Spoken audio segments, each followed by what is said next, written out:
끝까지 가지 않을 줄 믿습니다. 우리 적어도 한 번 이상쯤은 이곳에 계신 모든 분들이 저를 포함해서 우리 하나님 앞에 한 번 이상 우리 특송 드릴 수 있기를 부탁드리고, 또 준비해서 하나님 앞에 영광 돌리는 그런 시간을 갖기를 원합니다. 준비하셔서 하나님 앞에 올려드릴 수 있는 귀한 시간을 준비하시고 하나님 앞에 올려드릴 수 있는 우리 교회가 되었으면 좋겠습니다. 우리 음악의 거장이라고 할 수 있는 베토벤이 32세에 하일리겐슈타트에서 편지 한 장을 자기 형제인 칼과 요한에게 남긴 적이 있습니다. 자기 친형제인 칼과 요한에게 그가 편지를 남겼는데 그 편지는 일상적인 편지는 아니었습니다. 이른바 하일리겐슈타트 유서라고 불리는 그의 삶을 비관하는 그러한 절망의 편지였습니다. 음악의 거장이었고 음악의 천재였던 그였지만 28살부터 그가 청각장애에 시달린 것은 우리가 너무나도 잘 아는 사실입니다. 그리고 나서 4년이 지났지만 그의 병세는 호전되지 아니하고 더욱더 악화됩니다.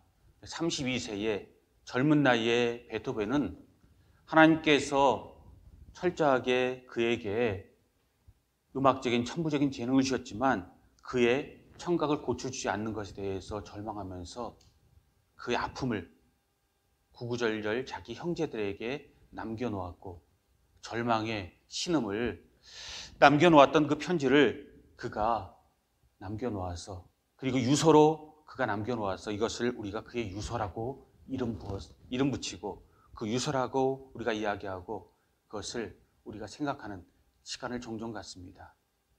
그런데 그의 삶이 어떻게 되었을까요? 우리가 잘 알다시피 그는 32세에 그의 삶을 스스로 마감 짓지 않았습니다. 정확하게 24년이 지난 후에 그는 비엔나 카른트 극장의 지휘자로 서 있었습니다. 그뿐만이 아니라 쉴러의 기쁨의 송시라는 그러한 그 작사에 맞춰서 그가 작곡한 9번 교향곡, 그 교향곡으로 모든 사람들에게 환호와 기립박수를 받을 수 있는 최고의 명작을 남겨놓았습니다. 우리가 잘 아는 합창이라는 교향곡이 그의 유서가 쓰여진 지 정확하게 24년 후에 비엔나에서 이루어졌다는 것을 역사가 우리에게 이야기하고 있다는 것입니다. 여기서 우리가 생각할 것이 있습니다. 그러면 그가 24년이 지난 후에 절망에서 기쁨의 송시로 희망으로 모든 사람들에게 그 작곡을 남겼을 때 그의 상황은 32세보다 훨씬 좋아졌을까요? 아닙니다. 그는 청각 장애를 결코 평생 고치지 못했습니다.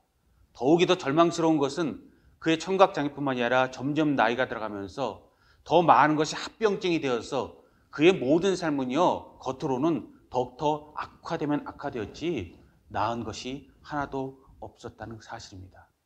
그런데 놀랍게도 그는 젊은 시절의 절망이 그의 중년과 노년을 지나면서 기쁨으로 변하게 되었다는 것입니다. 무슨 일이 났던 걸까요? 그것은 바로 아웃사이드, 그의 외적인 면에서 그의 기쁨이 일어난 것이 아니라 그의 인사이드, 이른바 이너 레볼루션이라고 할 수 있는 내적 혁명이 그 가운데서 일어나서 그 기쁨을 외부에서 끌어들인 것이 아니라 안에서 누구도 빼앗을 수 없는 기쁨을 스스로 이제는 그가 끌어올려낼 수 있는 그 기쁨 가운데 거해서 합창이라는 놀라운 교향곡이 여전히 듣지 못하고 그는 칭송받지 못하고 사람들의 표정은 볼 수 있지만 사람들의 박수소리와 사람들의 환호성 소리를 들을 수 없는 그였지만 그 모든 것을 세상에 전할 수 있고 그래서 우리에게 영감을 남길 수 있는 그런 역사를 그 기적을 그가 일으켰다는 것입니다. 저는 2021년도에 우리가 이 역사를 영적으로 우리 가운데 이뤄가길 원합니다. 우리가 2020년도에 이사야서를 통해서 보면서 하나님의 말씀과 메시아에 대한 예언을 우리가 돌아보았습니다. 그리고 2021년도에는 오늘 본문에 나온 것처럼 요한일서를 통해서 우리 하나님 말씀을 다시 한번 돌아보고자 합니다. 요한일서는 결코 삶이 평탄한 때에 쓰여진 그러한 하나님의 서신이 아닙니다. 최악의 고비를 맞고 있는 사람에게 이제 인생의 마지막 황혼을 겪고 있는 사도 요한이 복음서 중에 마지막 메시지라고 할 수 있는 그 요한복음을 AD 70년에서 90년경 한 85년경에 마지막 예수님의 직계 제자의 사도의 모습으로 하나님의 말씀으로 모든 사람들에게 전했던 말씀이고, 그 가운데 우리에게 영원한 기쁨에 대해서, 하나님의 기쁨에 대해서, 하나님과 세상 사이에 서서 우리가 분명히 알아야 할 우리의 위치와 우리에게 허락하신 주님의 기쁨이 무엇인지를 분명히 이야기하고, 성경의 불변성, 성경의 그러한 절대성을, 그 절대적인 가치와 우리가 그것을 가지고 왜 주님 오실 때까지 이 세상의 진리의 근거를 삼아야 되는지 분명히 말씀을 남겨놓고 있는 것을 우리가 요한일서를 통해서 보게 됩니다. 저 여러분은 그 내적 변화와 하나님 앞에 드려지는 기쁨과 사도 바울이 아닌 사도 요한의 입을 통해서 우리에게 주어진 그 영적 말씀의 그 깊은 의미를 깨닫고, 그 기쁨으로 2021년도에 우리가 누구인지를 알고 하나님이 누구인지 알고 우리에게 창조하시는 영생과 기쁨을 온전히 소유하고 그 영광을 하나님 앞에 올려드릴 수 있기 바랍니다. 그러면 여러분, 우리가 이 모든 요한일서 말씀을 볼 때 오늘 5장 19절 20절 말씀을 보는 것은요, 그리고 제가 이렇게 길게 서론을 이야기하는 것은 요한일서를 통해서 왜 우리에게 하나님 말씀이 주어지고 있는지 그 배경과 상황을 알아야 되기 때문에 5장 19절 20절 말씀을 드린 거고, 5장 13절과 1장 4절, 다시 한번 말씀드리지만 5장 19절, 5장 13절, 1장 4절 요한일서를 읽으실 때는 세 가지 요절을 꼭 기억하시기 바랍니다. 5장 19절은 이야기합니다. 우리는 하나님에게 속한 자들이라고 말입니다. 5장 13절은 이야기합니다. 하나님께서 우리에게 주시는 것은 영생이고, 또 우리가 다음 주에 살펴보게 될 1장 4절, 하나님께서 우리에게 허락하신 다른 한 가지는 기쁨이라는 것입니다. 그 가운데 우리의 위치, 우리의 독특성, 그리고 하나님의 뜻과 우리 삶의 자리, 우리 삶의 자세에 대해서 우리가 돌아보고 깊은 하나님의 뜻을 만나고 하나님 앞에 영광 도는 역사가 일어날 수 있기를 주님의 이름으로 축복합니다. 오늘은 첫 번째 시간이기 때문에 다시 한번 이 요한일서에 대해서, 특징에 대해서 살펴볼 때 네 가지를 기억하셨으면 좋겠습니다. 그 네 가지를 기억하셔야 이 요한일서와 사도 요한의 그런 메시지를 우리가 정확하게 캐치할 수 있습니다. 그 이유는 제가 그 네 번째 때 왜 이 핵심을 아는 것이 중요한지 말씀드리겠습니다. 첫 번째, 요한일서의 첫 번째 특성은요, 요한일서는 나선형 구조를 가지고 있다는 것입니다. 우리 서양은 직선 구조지 않습니까? 한 점으로 시작해서 다른 점으로, 한 선에서 다른 선으로 가는 그 일직선상의 그러한 직선 구조를 가지고 있는 것이 서구적인 사고방식입니다.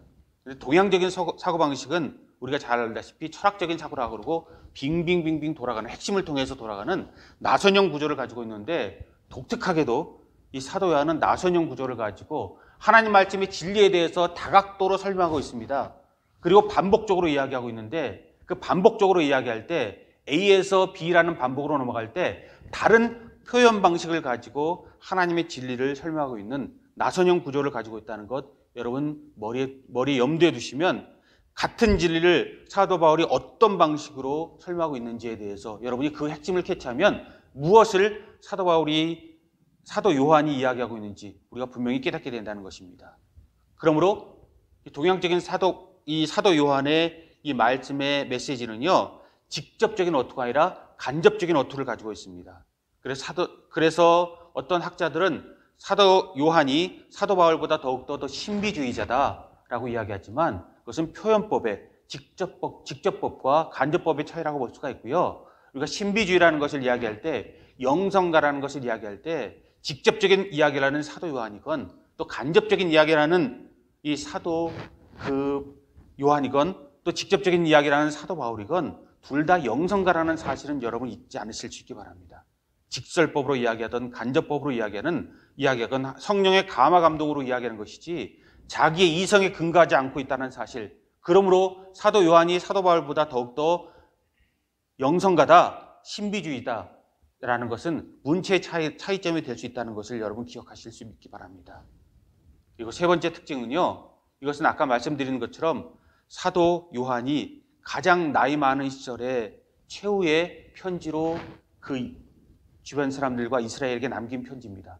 그래서 그는 내 자녀들아 라는 표현으로 세상 사람들에게 이야기해도 전혀 부족함이 없거나 예의에 어긋나지 아니하는 그런 나이대에 모든 사람들 자기의 자녀들처럼 이야기하고 있고 마지막 유언처럼 이야기하고 있다는 사실, 최후의 복음으로 그리고 하나님의 사랑으로 이야기하고 있다는 사실을 기억하시기 바랍니다. 그리고 제가 말씀드리고 있던 네 번째, 사도 요한은요, 나선형 구조를 가지면서 우리가 요한일서에서 놓치기 쉬운 것이 있습니다. 그런 핵심 진리를 하나, 둘 풀어나가다가 중간에 이 하나님께서 주시는 영감이 있으면 그 부수적인 이야기를 이야기하다가 쭉 이야기를 풀다가 다시 핵심 진리로 아무 일도 없다는 듯이 돌아와서 핵심 진리의 말씀을 이어갑니다. 사도 요한뿐만 아니라 모든 성경의 저자들이 그러고 사도 바울도 그렇지만 특별히 사도 요한은 이 핵심 진리와 부가적인 진리를 섞어서 그 가운데 믹스된 가운데 우리에게 전하고 있습니다. 그래서 저와 여러분은 사도 요한이 이야기하고 있는 핵심 진리를 잡으셔야 된다는 것입니다.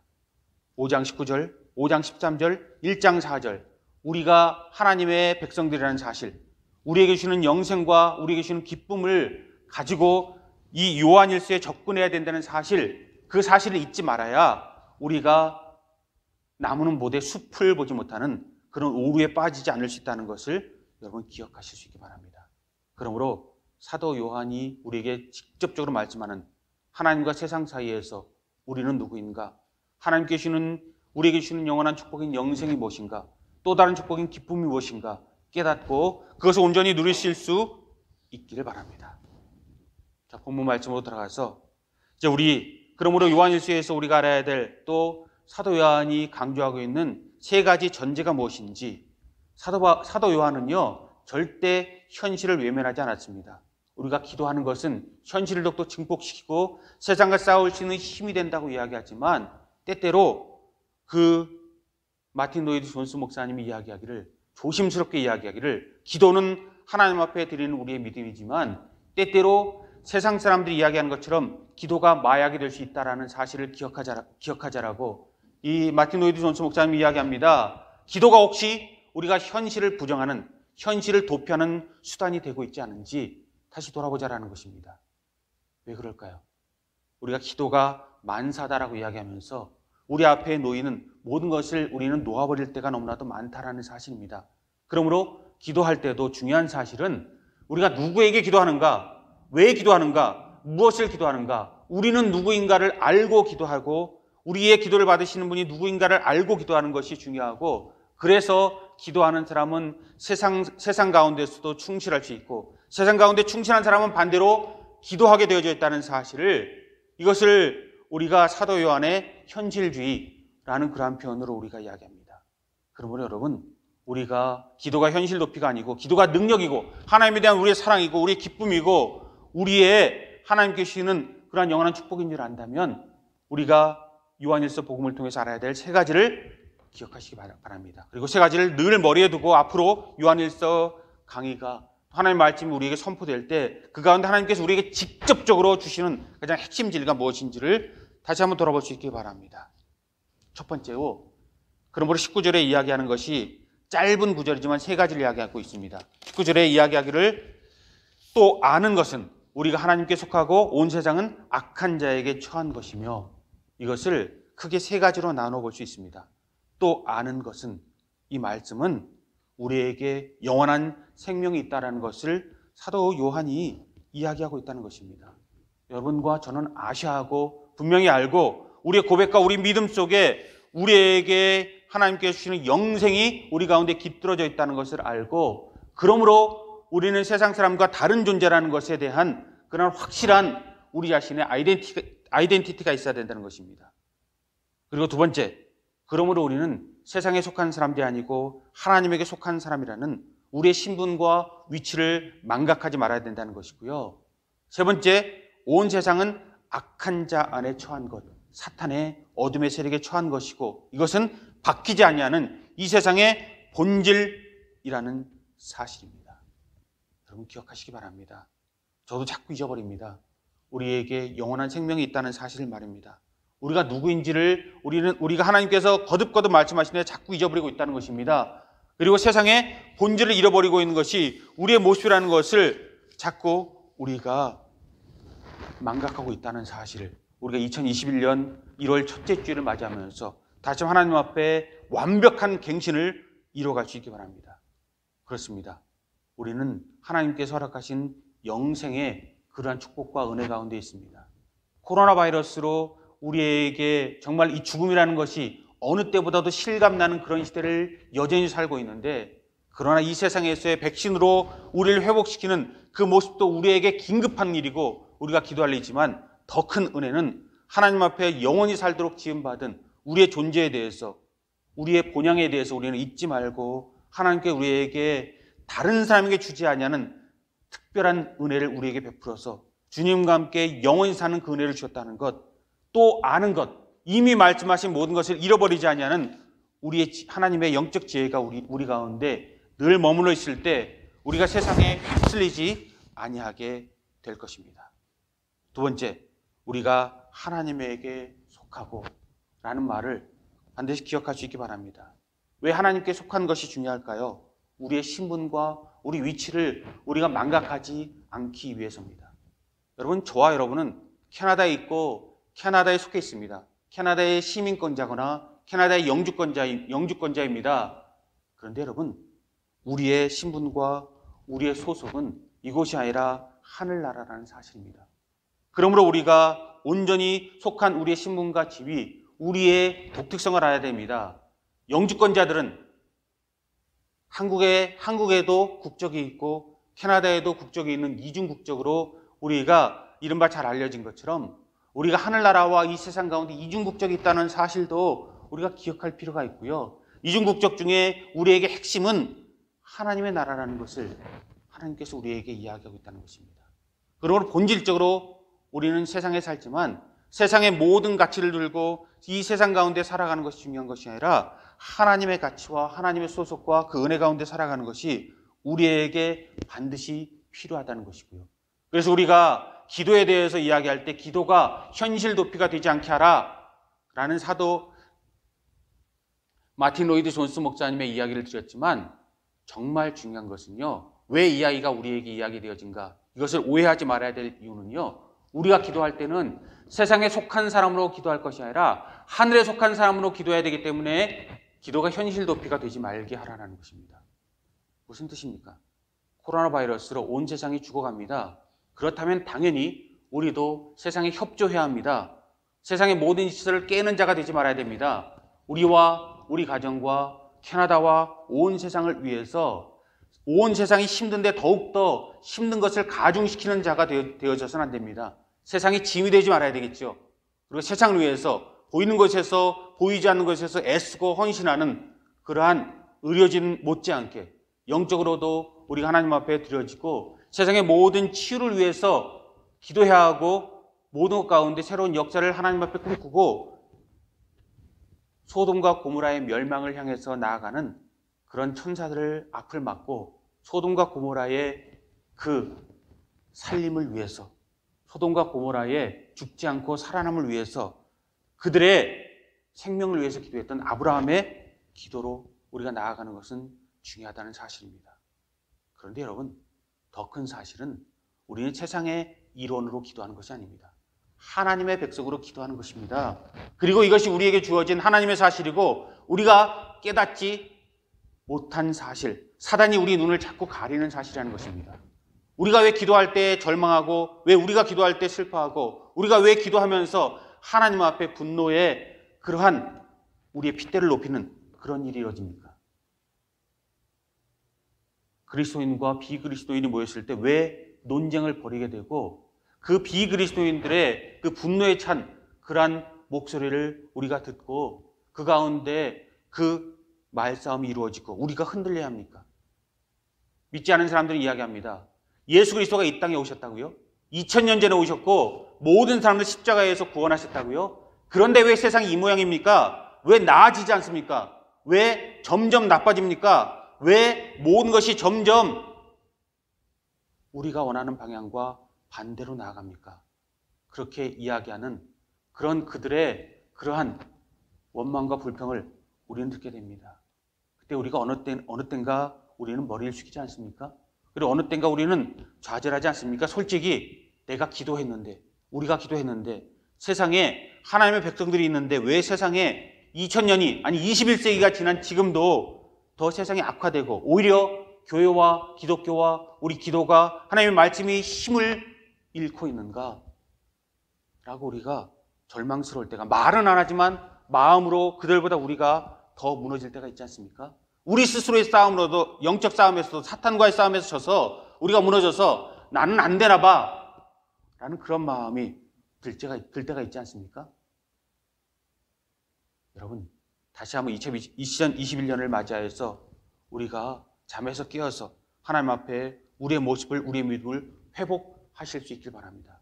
우리가 누구인 줄 알고, 우리의 기도가 어떤 능력이 있는 줄 알고, 하나님이 어떤 분인 줄 알고, 우리의 모든 소망과 능력이 어디서부터 정확하게 파송되어서 세상을 어떻게 바꿔나가는지를 분명히 볼 수 있는, 하박국이 보고자 했던, 예레미야가 보고자 했던, 다니엘이 보고자 했던, 그 사도 바울과 사도 요한이 보고자 했던 것을 볼 수 있는 우리가 될 수 있길 바랍니다. 다시 말씀드립니다. 왜 세상이 주님께서 2000년 전에 이 땅에 오셨는데 바뀌지 아니합니까? 핏대를 높이는 사람들에게 믿음 있는 한 사람 이야기한 적이 있습니다. 물은 2만 년 전부터 흘렀는데 왜 물에는 변화가 없습니까? 결론은요, 하나님께서 이 세상에 부재하거나 하나님께서 이 세상에 힘과 능력이 없어서 이 세상에 문제가 라는 것이 아니라는 사실입니다. 하나님께서 참 좋았더라라고 지으신 세상을 망가뜨리는 것은 바로 우리 자신이라는 그 사실, 세상이라는 사실, 그것을 깨닫자라는 것입니다.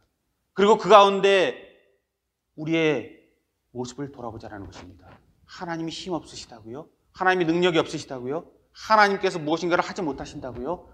아닙니다.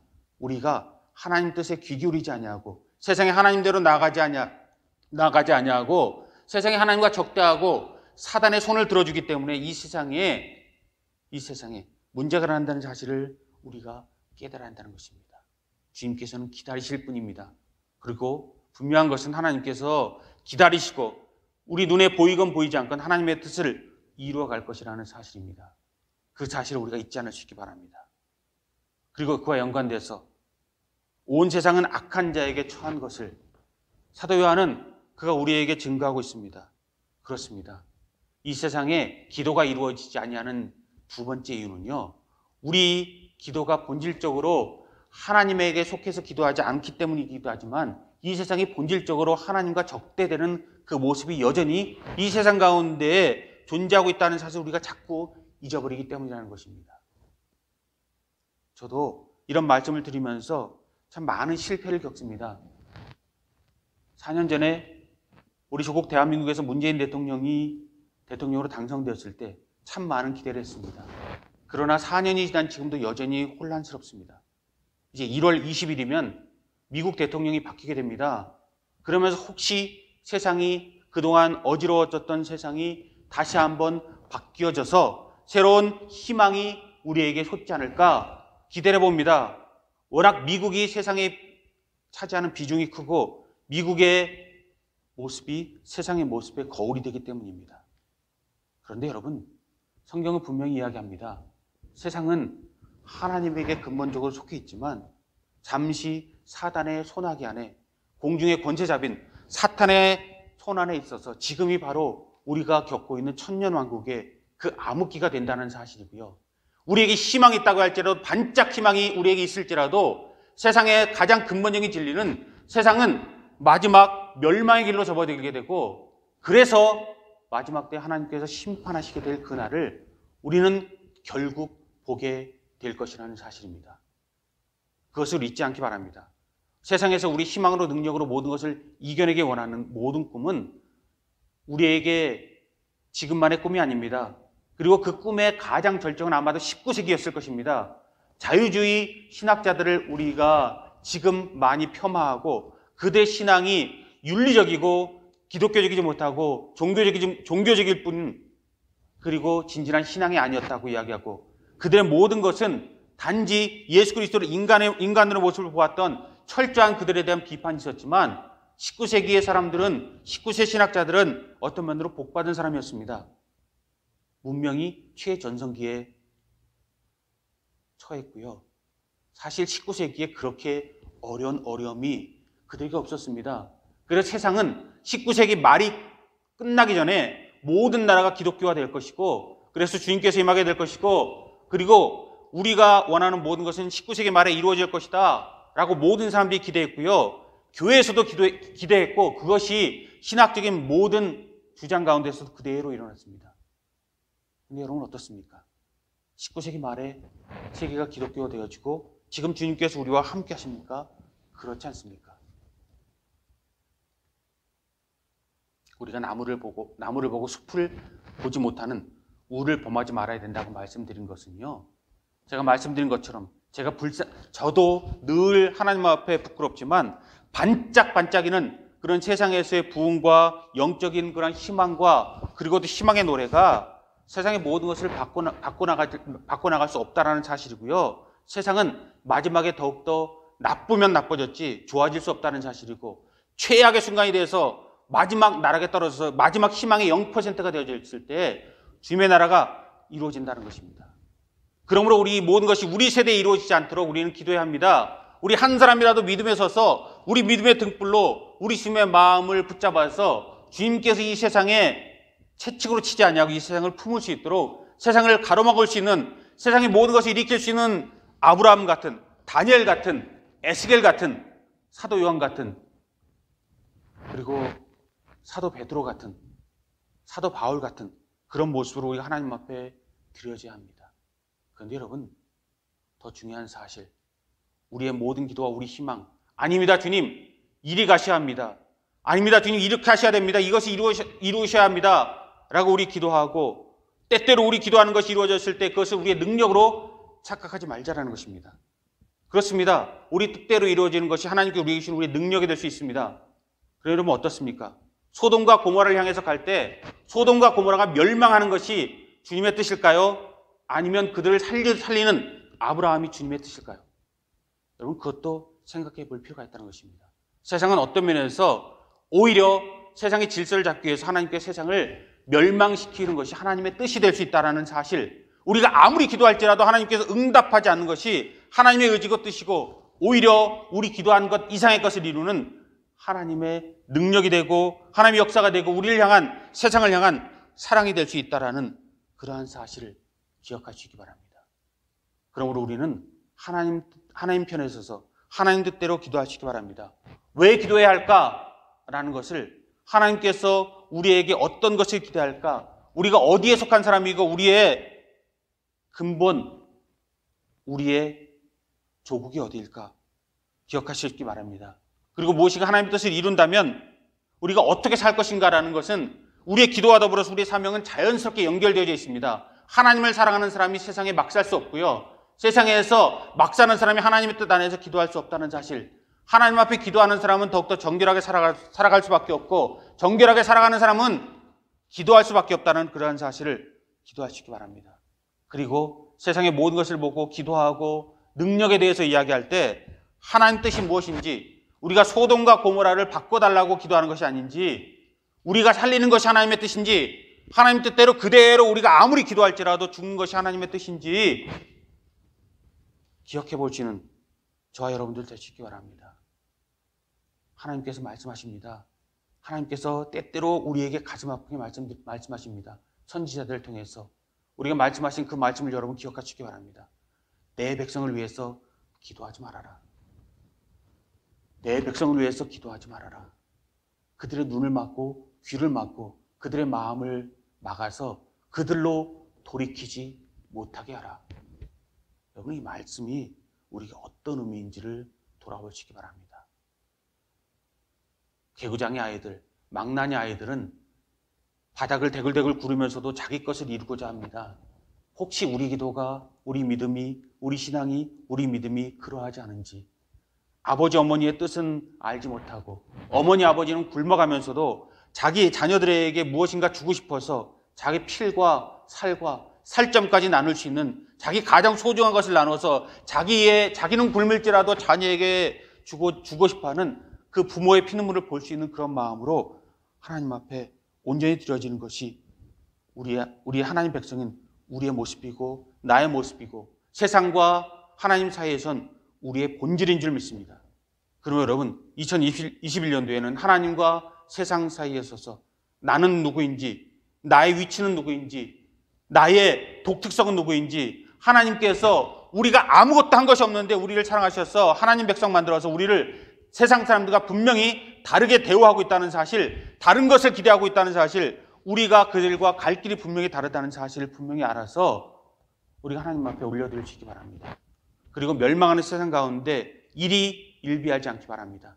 세상에 더욱더 기대를 품지 않기 바랍니다. 세상을 바꿔놓도록 이끌어가면 이끌어갔지, 그들로 인하여 기뻐하거나 그들로 인하여 슬퍼하는 그런 마음으로 우리 마음을 세상에 빼앗기고 우리 마음을 사탄에 빼앗기고 우리의 모든 것을 하나님의 기뻐하시는 자가 아니라 하나님의 슬퍼하는 자가 되고 하나님을 적대하는 자로 우리를 내버려 두지 않기 바랍니다.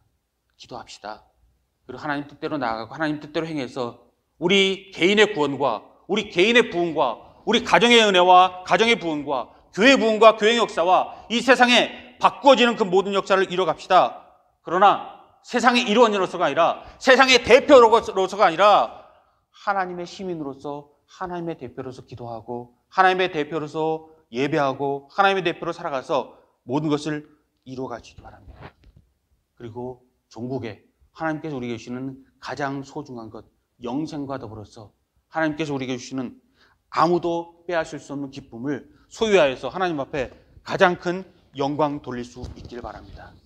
우리가 요한복음 16장 20절부터 22절까지 말씀만 우리 찾아보고 함께 읽어보고 말씀을 마무리 지어보고자 합니다. 자, 요한일서 16장 20절부터 22절까지입니다. 신약성경 175페이지입니다.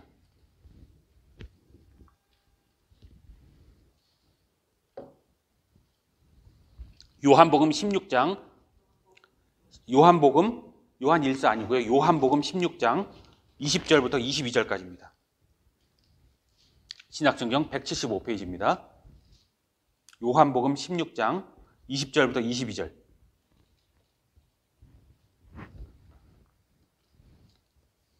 우리 함께 봉독하시겠습니다. 내가 진실로 너희에게 이르노니 너희는 곡하고 애통하겠으나 세상은 기뻐하리라.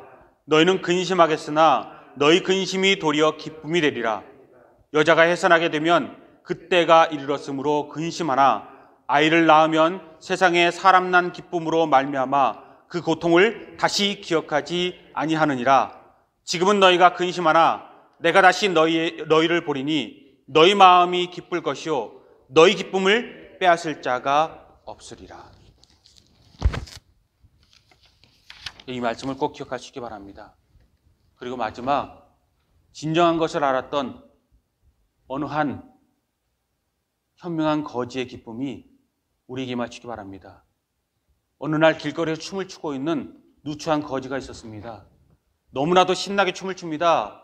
그러자 그 길가를 가던 사람들이 구경하기 시작하고 그것을 보고 어느 한 큰 부자가 이거에 대해서 질투가 느껴지고 이거에 대해서 분노하는 마음까지 일어났습니다. 너는 무엇 때문에 기뻐하느냐? 그러자 거지가 이야기합니다. 나는 세 가지 때문에 기뻐합니다. 이 기쁨은 다른 것과 바꿀 수 없는 나의 소중한 자산입니다. 라고 이야기합니다. 그것이 무엇이냐고 물을 때 그는 이야기했습니다. 첫 번째는 하나님께서 나를 거룩하게 창조하셨으므로 이 모든 거룩한 창조는 어떤 것과 바꿀 수 없는 나의 축복이므로 나는 춤추고 노래할 수밖에 없습니다. 두 번째는 내가 어렵고 추하고 더럽고 힘들어 보이지만 나보다 더한 세상에 장애인들이 있다라는 사실, 나보다 더 힘든 사람이 존재한다는 사실을 내가 암으로 나는 하나님 앞에 감사할 수밖에 없습니다. 그리고 세 번째는 이 세상 누구도, 당신을 포함한 누구도 나를 부러워하지 않으니 천국이 나의 것이고 천국에서 받을 것이 있으므로 나는 기뻐합니다. 그가 이야기하고 그 춤을 멈추지 아니하였다고 합니다. 여러분, 세상의 모든 것을 덜어놓고 세상의 모든 것을 내려놓고 하나님의 은혜를 우리 가운데 온전히 덧입혀서 올해 새로운 피조물이 되기 원합니다. 새로운 역사를 하기 원합니다. 성령의 역사를 꿈꾼다면 하나님께서 일어나는 나라를 우리 가운데 일어나갈 수 있게 바랍니다. 세상의 대표나 세상에 속한 것처럼 기도하고 생활하고 또 나아가고 하나님과 적대할 것이 아니라 하나님의 입장에서 하나님의 백성에서 하늘 시민으로, 그리고 말씀이 그대로 우리에게 진리고 말씀은 인간적인 것이 아니라 하나님께 직접 우리에게 주시는 하나님의 메시지라는 것을 선포하고 신앙하고 그 은혜 가운데서 역사를 이루어가서 그 역사가 우리의 살이 되고 피가 되고 성육신 되어서 우리의 가장 귀한 것을 이룰 수 있기를 주님의 이름으로 축복합니다.